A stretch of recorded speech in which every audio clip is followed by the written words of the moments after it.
Monica Makes It Happen podcast is proudly supported by Goya. If it's Goya, it has to be good. And by JP Morgan Chase, New York's hometown bank for over 225 years. Hi, and you're watching the Monica Makes It Happen podcast. We are so excited to talk to the movers and shakers of our city, CEOs, people who are really making it happen for our community. And I am so honored to have a friend here on the show. Erika Augustine is here, the founding executive director of the David Prize. And you're probably wondering, what is the David Prize? I think everyone pretty much knows what the David Prize is. But just in case, what is the David Prize, Erika? Yeah, so the David Prize exists to invest in New Yorkers' potential.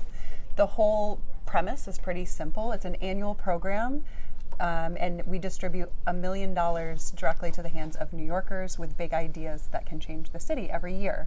5 New Yorkers win $200,000 apiece. So $200,000 $1 million each distributed, and the funding is no strings attached. It's intended to free up space for brilliant New Yorkers to try big things that can change the city. I love that. Big things that can change the city, and it's no strings attached. Yeah. And the reason I'm holding this book, we're going to talk about it after the first commercial break, just to keep you watching, but it's all the stories of the people that you have helped become these community champions. I mean, they already are community champions, but you're taking them to a whole other level, because as you know, funding is scarce right now. Is that the point? I mean, is that why you're trying to get the message out there that you're there? Yeah, I think right now nonprofits and community leaders need funding more than ever, and we deeply believe that New York City is a beacon for urban America, and the people that live here are what makes this place so special.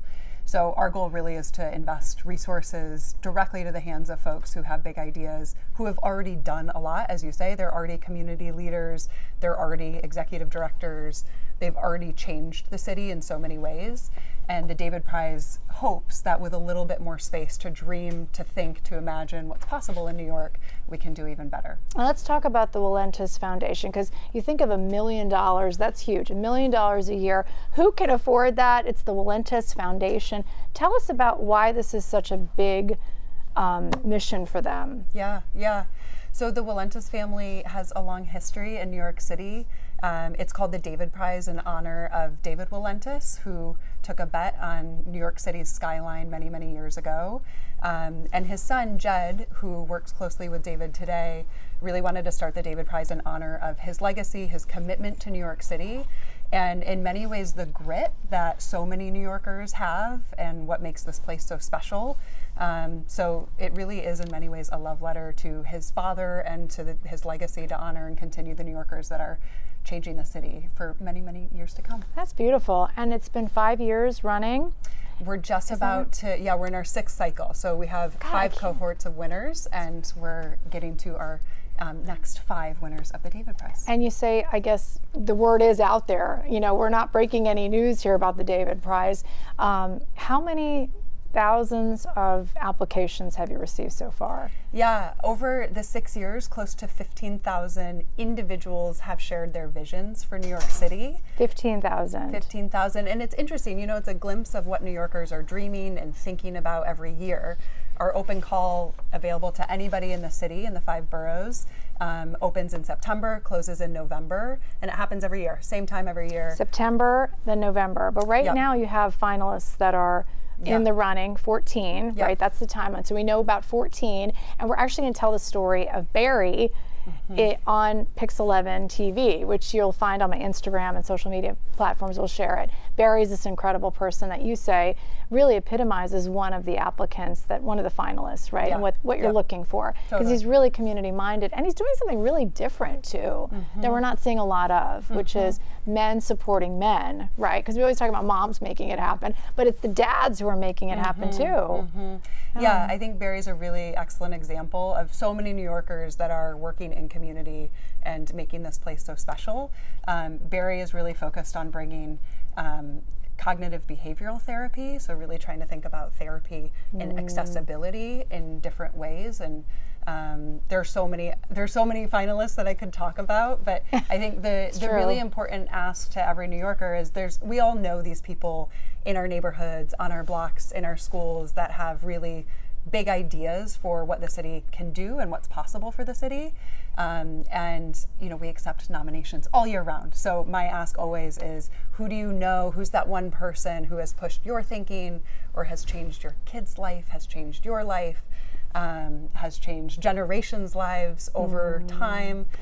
Who is that person? And nominate them for the David Prize, because we can't be everywhere all the time, and so we really rely on New Yorkers to tell us who should be part of this. And Erika, what's your story? I mean, you're the founding.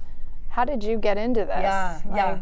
I'm not a native New Yorker, but I have spent all of my adult life here. Where are you from? I'm originally a Michigander. Oh, what? Chicago. I'm sure a lot of people don't know this. I'm from Chicago. I didn't know that. Yes. Okay. Maybe that's why we get along so well. Exactly. Midwest energy. No, I came here for school and have been really obsessed with the city, every part of it.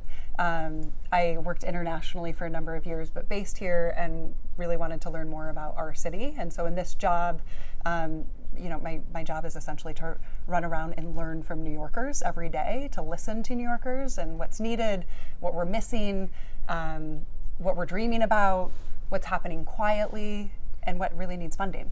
And so it's the most beautiful and amazing job. The fact that this is a job, I'm like, how is this possible? That does sound like a dream job. Yeah. I kind of like this. Yeah. I kind of do it on TV too, so maybe I need a co-host. But coming back from the commercial, we're going to talk about the stories. This is actually a book. It's called No Guts, No Glory, right? It has a lot of the stories. So we're going to talk about the actual stories so you can see if maybe you relate to these stories and maybe you are just like them. You can apply, and then we could do stories on you. Right, Erika? Totally. All right, that's after the commercial break.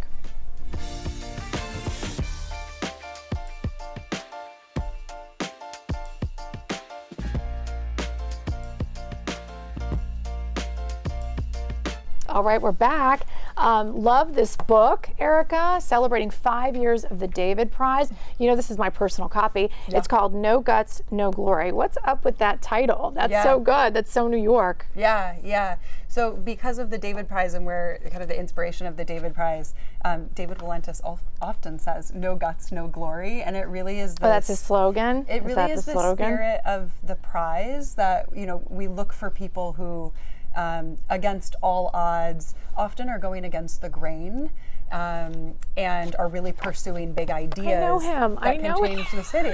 You introduced me to him. That's this great. barber that's helping.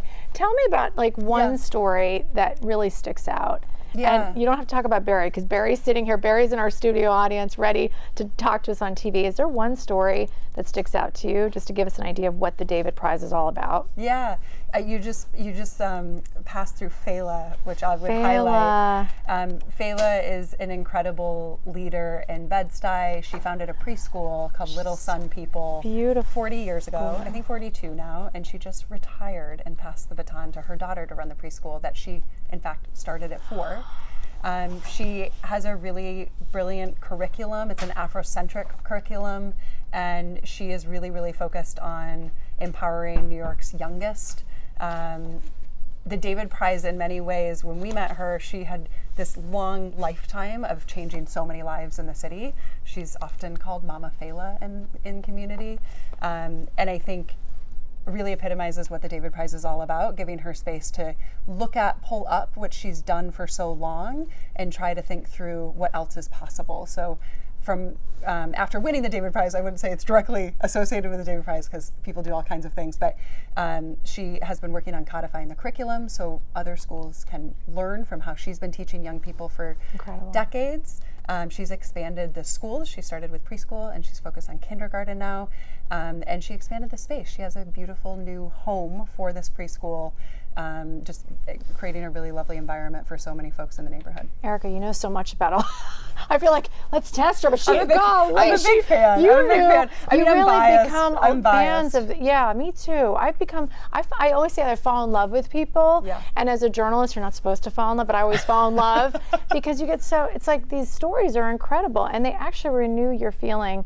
You know how like New Yorkers get a bad rep that we're so terrible sometimes, and I feel like it gives me a new sense of humanity and love for the city, and how lucky we are to be here and to have this space with so many fantastic New Yorkers. And there's so many. That's the problem, right? That's the problem. So I always like to give our viewers a little bit of something. So can you tell them, Erika, you're the boss. So can you tell them what you're looking for? Or is there like little tips or like tricks of the trade here that people who are watching that could take from you, like right now? Yeah.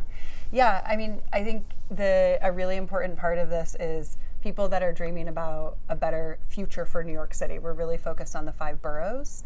We're really focused on folks who have done a lot, who have a track record of doing hard, big things in the city, but aren't done yet. And often we look for folks who are able to pull up from all of those experiences, that kind of portfolio of work over their lifetime, and say, this is what's next, this is what the city needs now. We look for folks too that really need this kind of funding. We don't ask how the money's spent. There's no reporting, there are no budgets. It really is no strings attached. We don't just say that, we mean it. And so we look for folks where that can be really catalytic and really beneficial. And in many ways, if there is a gap in funding or difficult to find funding in other places for this idea, whether it be too big, too long term, we're a really well-positioned funder to do that. And with a lot of these, I'm reading their bios, a lot of them are young. So they're young, or maybe they just look young because, I can't tell how old people are. We got a great photographer. You have Russell Midori shooting you? Is that what it is? We have a broad mix. We've certainly had a number of younger New Yorkers win the David Prize. So there's no age? There's no age. Okay. No, we hear in our open call, we've heard from high schoolers, and we've heard from folks in their 80s and everything in between. Oh, I love that. So it really is it's never too late to start something too, because we like it's greater later. Thanks to our Bevy, she was on my show. We love Bevy, but I think that's so important to know that there's no age requirement. So wait, is there like a bottom? Like how young can we go? Like what's the youngest you've ever gotten an application? We've had folks in high school. I want to say we had like a 6-year-old or something at one point, but usually parents help fill out That's that way. True. That's true. Yeah. There's some guardian support in there somewhere. What's the best part of the job to you? What's the best part? Is it that moment when you tell them? I mean, that must be. I mean, I think we actually have videos of that, right? Didn't we have a video once of one of your winners? Yeah. I mean, so the worst part is, and I think the biggest thing that we're trying to figure out now at the David Prize as we grow as an initiative with this mission, as mentioned, to invest in New Yorkers' potential. New Yorkers being our really specific focus, the individual. Is we hear from so many brilliant people, and 99.9% of people hear no. We only fund 5. Yes. And we're trying to think about how else can we better resource and invest in New Yorkers with so many good ideas that don't win the David Prize. And so I can tell you that's the worst part of this job is we meet really excellent people all the time, every day, who don't win. I have so many ideas for that, by the way. Okay, perfect. So I'm hoping I could be on your advisory board. But I have so many ideas about that one because I think a lot of times it's just letting people know about them. And that's your magic, Erika, is that you're the biggest promoter. Like you're like an agent for these incredible people, and that's how I find out about them because I follow you and I follow your organization, and I think that's the magic sauce of what you do is you become this like cheerleader for them that they never knew that they needed, and then that you just change the trajectory of their company and their lives. But anyway, I think we'll be right back. After this commercial, we're going to do a speed round and talk a little bit more about the actual process, because I think we need to know more about how do we actually get the David Prize. How do you get the David Prize? That's coming up after the break.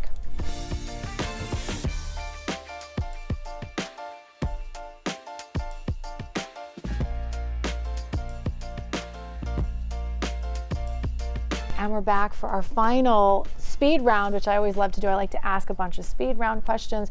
But before we start that, we were just in the middle of saying the process and the application. So if someone's watching, what are you looking for? Like, is it an essay? Like what, practically speaking? Yeah, so practically it's pretty straightforward. Our website, thedavidprize.org. between September and November, available to any New Yorker. DavidPrize.org. The DavidPrize. TheDavidPrize.org. We didn't drop the like Facebook, you know. Maybe we'll revisit that someday. TheDavidPrize.org. So go on there, and then there's a tab for the application. Yeah, there's a button that says apply, and you have to set up an account. It's just an email and a password, and that's just for us to be able to communicate, to make sure we have your email, so you're hearing responses from us. And the submission process is pretty straightforward. There's a first step that's due by November. We will share the date as soon as we have that. Okay. And it's just 3 questions. The first question is, in one sentence, what is your vision for New York City? 1 sentence. The second is, expand on that vision in 2 paragraphs. And the third is, why are you the person to make this vision happen? Ooh, those are tough questions. They're tough questions. Those are like interview questions that we talk about all the time. But about tell me about yourself. I know. But I will say, the folks who win the David Prize, those questions are really easy for them. Oh, okay. It's their life's work. Ooh, did you hear that? That was a little, that was spicy toward the Morales. I don't know if that's easy though, because it's those open-end questions that I always like. I was talking to some Google executives, and they said that that's how they get people, is they ask these questions that you could go in so many different directions, not so directed, because then it makes you decide what's most important. But you were saying that's you're right. A big part of it. If you're a David Prize winner, that is going to be obvious almost immediately, that first sentence, right? Yeah. Oh, and do you, I think the stories always get you, right? The stories. But I hate to say it, I did find David. Yeah. So this is what he looks like. I don't know if you want to see, Russell, this is David. So let's take a look at David. This is David Walentis, and he is the reason why it's called the David Prize, right? Exactly. Yep. And so also, you know, his mindset and the way he, like you said, he did business, the way he was, that transcends into the prize itself. And the people that are chosen. It's that relentless energy to make things happen. In so many ways. And I think it's the spirit of so many New Yorkers. I mean, let's be real. If you're living here, you have real conviction, and often are obsessed with this place and obsessed with the future of the city. David is that, and we look for folks that are dreaming in all parts of the city: education, folks that are working in immigration rights, folks that are dreaming about different kinds of healthcare systems, folks that are trying to reimagine the court system, and everything in between. And so we take a really broad look at who is changing New York City, and what does the city need to be better. Biggest surprise about doing this for 5 years? Biggest surprise to you? That's a really good question. How many people trust a subway ad? We hear from so many people. You're in the subways? I haven't seen the subway ad yet. I'm going to have to check that out. Yeah, so many people use that QR code, and our ads do say free money for good ideas for New York. Well, that's a good promotion. That's a good one. How many people hear about it through the subway? Subway ads really work. Thank you, MTA, for making that space available. We appreciate that. And then biggest success in your mind? I think the biggest success is how many, we have proof of how many brilliant ideas there are for New York City. I think the opportunity is to listen to them and get all kinds of people, funders, policymakers, business folks, to put a closer ear to the ground and really pay attention to what New Yorkers need. Looking 5 years from now, what do you hope they'll say about the David Prize?